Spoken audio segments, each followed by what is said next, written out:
Story গল্প চ্যানেলে এখন আপনারা শুনবেন তারাপদ রায়ের লেখা একটি হাসির গল্প অবাঞ্ছিত আতিশয্য। আতিশয্য বিষয়ে দুটো প্রাচীন গ্রাম্য গল্প মনে পড়ছে। প্রথমে সে দুটো বলে নিই। গল্পগুলো আজকের নয়। যেসব স্মৃতিমতী পাঠিকা এগুলো স্মরণ করতে পারবেন তাদের নিশ্চয় ঢের বয়স হয়েছে। তারা দয়া করে এবং নিজ গুণে এই অর্বাচীন হাস্যকর লেখককে ক্ষমা করে দেবেন। গল্প দুটো প্রায় একই জাতের, সামান্য প্রকৃতিভেদ আছে। দুটো গল্পেই নবজামাতা শ্বশুরালয়ে গিয়েছেন, তার সঙ্গী এক শিয়ানা বন্ধু। প্রথম গল্পের জামাতা বাবা জীবনের একটু বাড়িয়ে বলার অভ্যেস রয়েছে। তার শিয়ানা সঙ্গীর দায়িত্ব হলো রাশ টেনে রাখা। ঠিক হয়েছে, জামাতা যদি অভ্যেসের দোষে শ্বশুর বাড়িতে বেফাস কিছু বাড়াবাড়ি বলে ফেলেন, সঙ্গে সঙ্গে বন্ধুটি একটু কাশবেন বা গলা খাকারি দেবেন। আর সেটা শোনা মাত্র জামাতা তার বক্তব্য অর্ধেক কমিয়ে ফেলবেন। জামাতা এবং তার বন্ধু শ্বশুর বাড়িতে পৌঁছে হাত মুখ ধুয়ে বৈঠকখানা ঘরে এসে বসেছেন।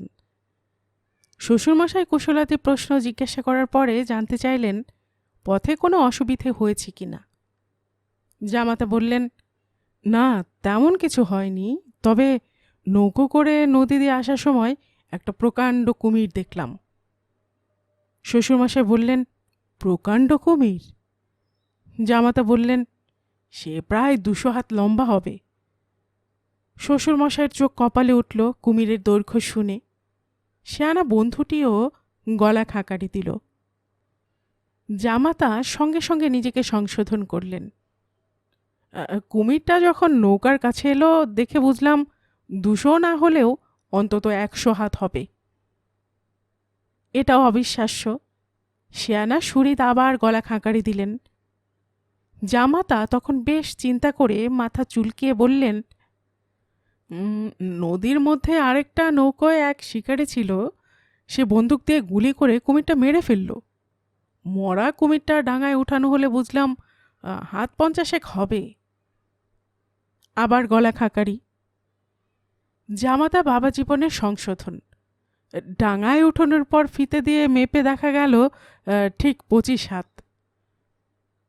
এতক্ষণে পুরো ব্যাপারটা রীতিমতো গোলমেলে হয়ে উঠেছে। শ্বশুরমশাই কেমন হতভম্ব হয়ে গেছেন সমস্ত ঘটনা শুনে। বন্ধুটির গলা খাকারি এবার তীব্রতর হল। কিন্তু এখন আর উপায় নেই। জামাতা তার বন্ধুটির দিকে মুখ ফিরিয়ে বললেন, আর কমাবো কি করে, মাপা হয়ে গেছে যে, এরপর আর কমানো যাবে না। পরের কাহিনীটিতেও নবজামাতা আর তার শিয়ানা বন্ধু শ্বশুরবাড়িতে এসেছেন। তবে এই গল্পে জামাতা নন, তার বন্ধুটি অবাঞ্ছিত আতিশয্য দোষে পীড়িত। শ্বশুর মহোদয় নবজামাতার সঙ্গে গল্পের ছলে নানা বিষয়ে খোঁজখবর নিচ্ছেন। তবে কথাবার্তা প্রায় সবই চালাচ্ছেন বন্ধুবর। শ্বশুর প্রশ্ন করলেন, কালীঘাটের বাড়িটা তো তোমাদের নিজেদের? বন্ধুটি বললেন, শুধু কালীঘাটের বাড়ি কথা বলছেন কি? ভবানীপুর, শ্যামবাজার, বালিগঞ্জ, টালিগঞ্জ, রাঁচি, মিহিজাম সব জায়গায় ওদের বাড়ি আছে। শ্বশুরমশাই বললেন, তোমার এক কাকা বোধহয় দিল্লিতে থাকেন। সঙ্গে সঙ্গে তৎপর বন্ধুটি বললেন, দিল্লি কে বলছেন? ওর আরেক কাকা থাকে বোম্বাইতে, 2 মামা আছেন মস্কোতে, মেশো প্যারিসে, এক পিসেমশাই লন্ডনে, অন্য পিসেমশাই রামপুরহাটে। এরকম ভালোই চলছিল, কিন্তু এই সময় জামাই একটু হাঁচলেন।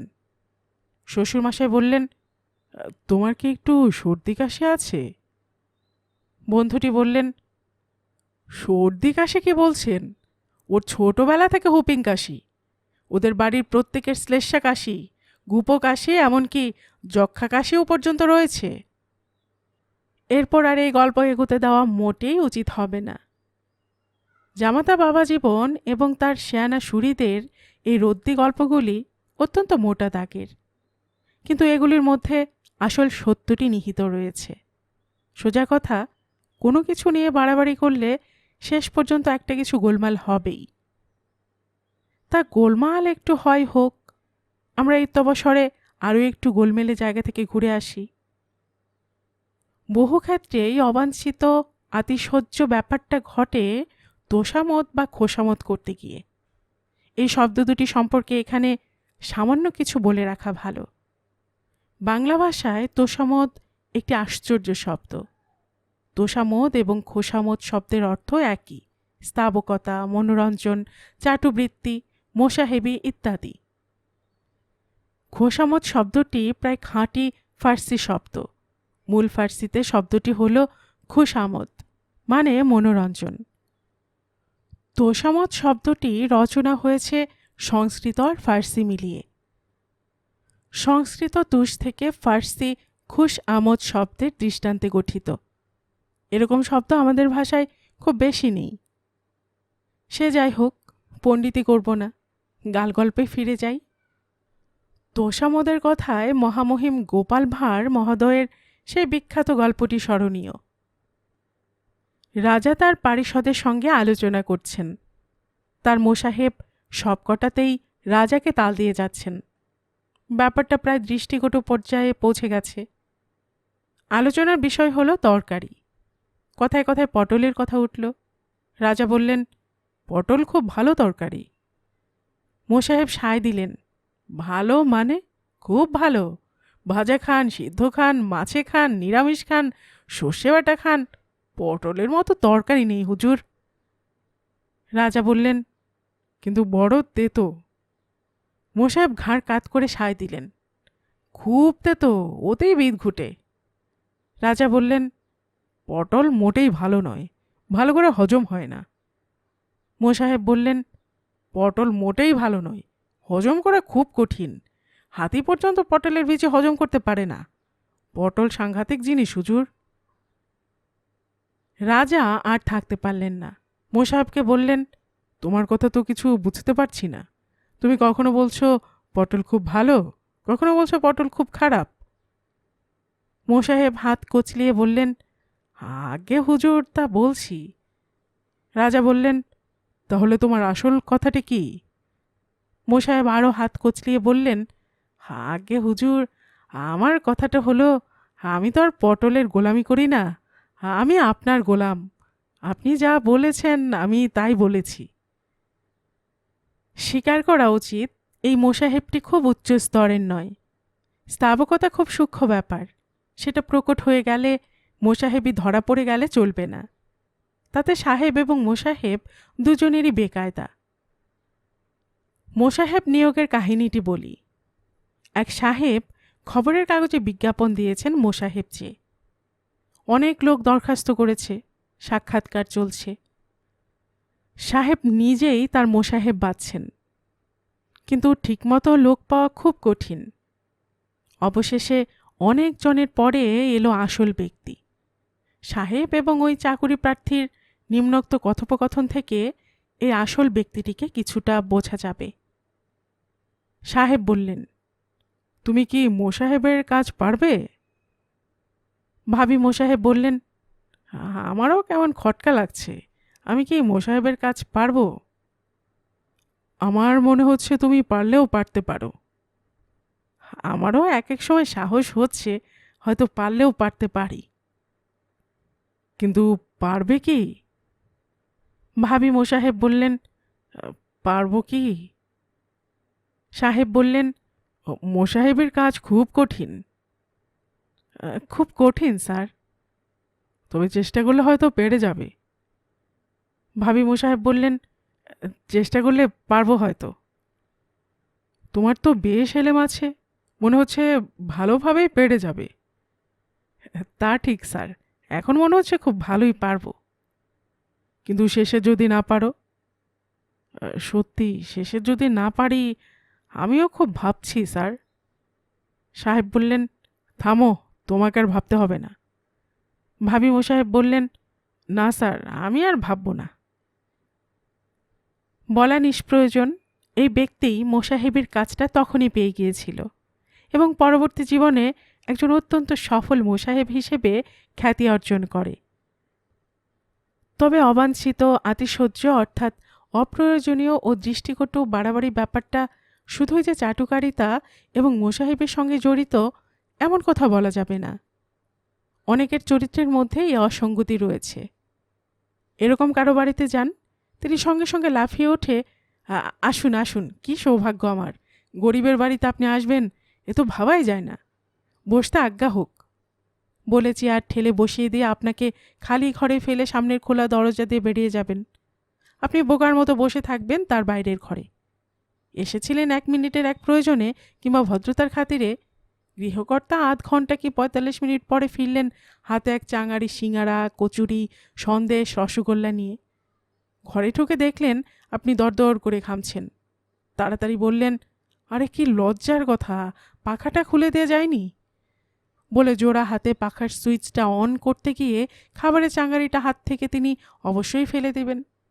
তিনি আবার ছুটবেন মোড়ের মাথায় গঙ্গারামে কিংবা সত্যনারায়ণ মিষ্টান্ন ভাণ্ডারে। আপনি অবশ্যই সরে পড়বেন, কারণ আপনার হাতে আর অপেক্ষা করার মতো আধ ঘন্টা সময় নেই। আর তাছাড়া ওই সন্দেশ, রসগোল্লা, সিঙাড়া, কচুরি, ওগুলি সব আপনার পক্ষে বিষ, ডাক্তারের বারণ, আর ওসবের প্রতি আপনার তেমন রুচিও নেই। এর রকম ফের দেখা যায় সভা সমিতিতে, যেখানে অতিথিকে পরিচয় করে দেওয়া হয় শ্রোতাদের সঙ্গে অবিশ্বাস্য সমস্ত বিশেষণ ও অলঙ্কারে ভূষিত করে। স্পষ্ট মনে আছে, মফস্বলের এক সাহিত্য সভার শেষে উদ্যোক্তাদের তরফ থেকে সভায় বলা হয়েছিল, ওর মতো মহাপ্রাণ বিশিষ্ট উজ্জ্বল পুরুষকে ক্ষুদ্র ধন্যবাদ জানিয়ে আমরা ছোট করতে চাই না। এবং এর ঠিক পরের পংক্তি ছিল, একে শত শত ধন্যবাদ জ্ঞাপন করি। আরেক ধরনের আতিশয্য ঘটে মদ্যপানের আসরে। এমনিতে মাতালেরা মদ খেয়ে নানা রকম বাড়াবাড়ি করে ফেলে, কিন্তু সবচেয়ে মারাত্মক হলো কোনো কোনো মদ্যপ কিছুটা পান করার পরে ঘরের কিংবা টেবিলের সকলকে পরের দিন সন্ধ্যায় তার বাড়িতে নিমন্ত্রণ করে বসে।